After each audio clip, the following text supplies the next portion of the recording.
नमस्कार, आप देख रहे हैं सत्य हिंदी और मैं हूं आपके साथ कृति सिंह। भारत के विदेश सचिव और उनकी बेटी के साथ हो रही ऑनलाइन ट्रोलिंग के मामले में सभी पार्टी के नेता मिस्री का समर्थन कर रहे हैं। विक्रम मिस्री ने अपना एक्स अकाउंट भी प्राइवेट कर लिया है। हाल ही में उन्होंने भारत और पाकिस्तान के बीच हुए सीज फायर समझौते की घोषणा की। इस समझौते का मकसद था दोनों देशों के बीच सैन्य तनाव को कम करना। लेकिन इस घोषणा के बाद सोशल मीडिया पर लोगों ने मिस्री को निशाना बनाना शुरू कर दिया। अगर नाराजगी जाहिर करने का तरीका ठीक होता तो सवाल नहीं उठते, लेकिन ट्रोलर्स ने मिस्री के खिलाफ आरोपों की बौछार कर दी। उनकी निजी जिंदगी, उनके परिवार और यहाँ तक कि उनकी बेटी को भी बख्शा नहीं गया। ये ट्रोलिंग केवल आलोचना नहीं थी, बल्कि नफरत और बदले की भावना थी। मिस्री के एक्स अकाउंट से ट्रोलर्स ने उनका 2015 का एक पुराना फोटो ढूंढ लिया, जिसमें मिस्री ने अपनी बेटी के साथ सेल्फी शेयर की थी। इस तस्वीर में उन्होंने प्रधानमंत्री मोदी को भी टैग किया था, लेकिन इस पोस्ट पर अभद्र टिप्पणियों की बाढ़ आ गई।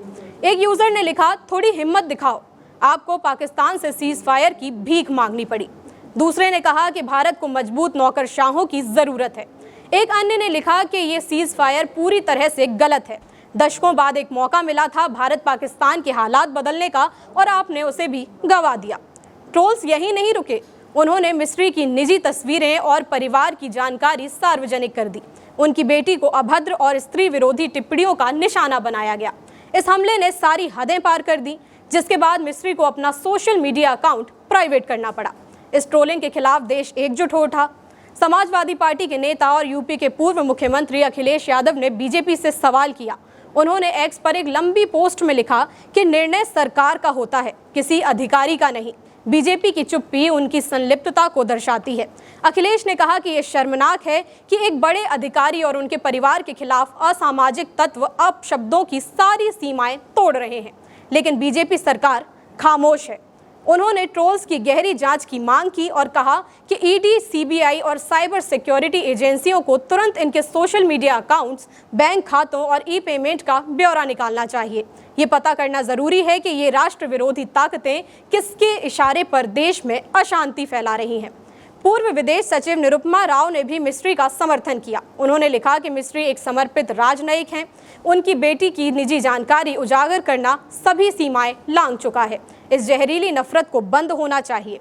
आईएएस एसोसिएशन ने कहा कि सिविल सेवकों पर ऐसे अकारण हमले दुर्भाग्यपूर्ण हैं। हम सार्वजनिक सेवा की गरिमा बनाए रखने के लिए प्रतिबद्ध हैं। आईपीएस एसोसिएशन ने भी इसे असहनीय बताया।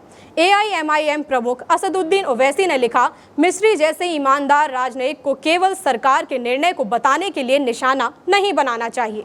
सिविल सेवक कार्यपालिका के अधीन काम करते हैं, उन्हें दोषी नहीं ठहराया जाना चाहिए। कांग्रेस नेता सचिन पायलट ने कहा कि हमारे राजनयिकों और सिविल सेवकों को निशाना बनाना अस्वीकार्य है। कांग्रेस सांसद गौरव गोगोई ने लिखा कि मिस्री ने केवल सरकार का संदेश दिया, उन्हें बदनाम करने की कोई वजह नहीं है।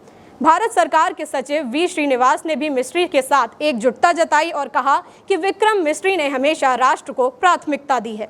सोशल मीडिया पर लोग ट्रोल करते करते अपनी सीमा लांघ जाते हैं और किसी के व्यक्तिगत जीवन पर या फिर किसी के परिवार को इस ट्रोलिंग में घसीटकर निशाना बनाना बेहद शर्मनाक है।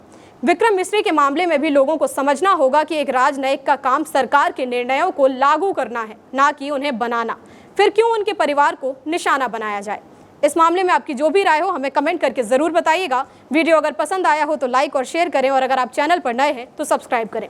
फिलहाल के लिए इतना ही। देश दुनिया की बड़ी खबरों के लिए आप देखते रहिए सत्य हिंदी।